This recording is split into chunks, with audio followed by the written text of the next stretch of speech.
Hi guys, today pag-usapan naman natin dito yung futures grid, no? Ito is medyo risky na for advanced or for experienced trader na itong strategy na ito sa bot trading nitong si OKX, guys. So discuss natin dito yung pinaka risk and reward para mas mag-run ka dito ng informed decisions. Pero bago tayo dito magsimula, kung hindi nyo pa na-like itong video na ito, please like this video first, subscribe yung YouTube channel natin, turn all bell icon para ma-notify kayo dito sa mga updates natin na ginagawa sa ating YouTube channel, guys. No? So, ito nga ang futures grid. Ayan. So, na-discuss na natin yung spot grid during our early discussion sa playlist natin dito. So, itong si futures grid, guys, I would say na flexible, no? Kasi if ever na bumagsak yung market, merong option ng short. If ever na sideways or boring yung market, you can use neutral. If ever na momentum or bull market, you can use yung long positions na grid, no, or bot dito. So mentioning here na long short modes best suited for markets with a clear directional trend, either bullish or bearish, no.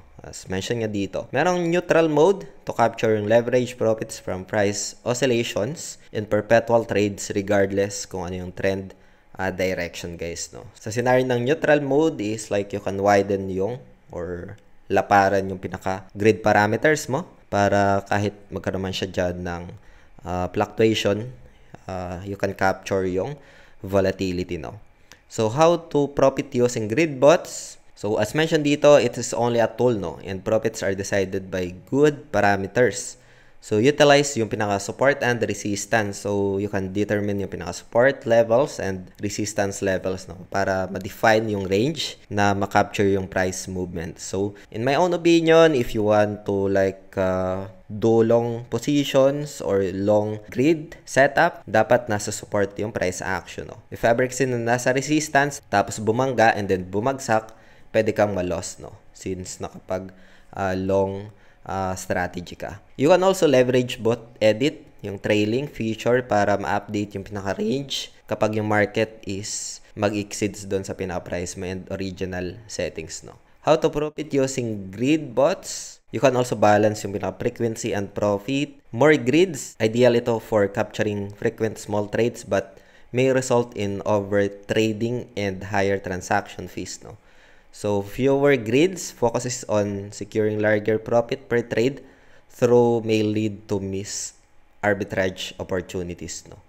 So, you can also balance, like for example, hindi masyadong maraming grids, hindi rin konti, no. So, you can just balance yung pinaka-frequency and profit dito.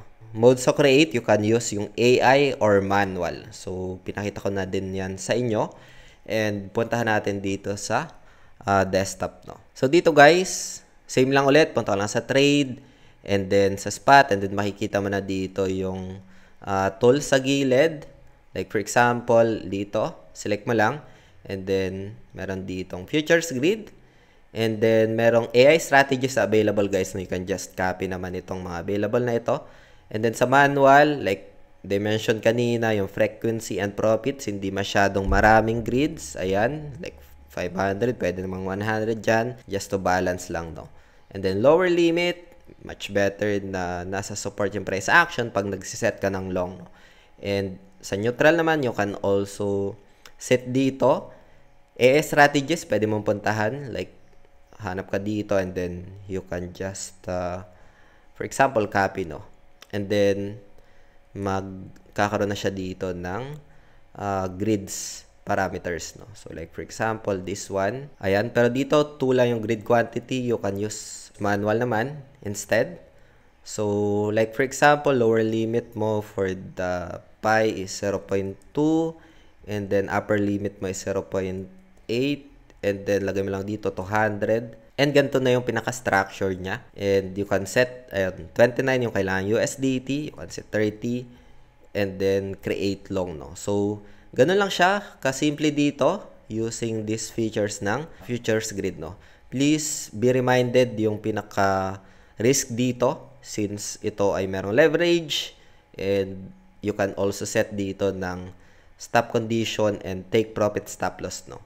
So, like for example, percentage ng take profit mo, for example, 180 and then stop loss mo dito is 80 and then continue. So, you just set yung pinaka take profits and SL, no.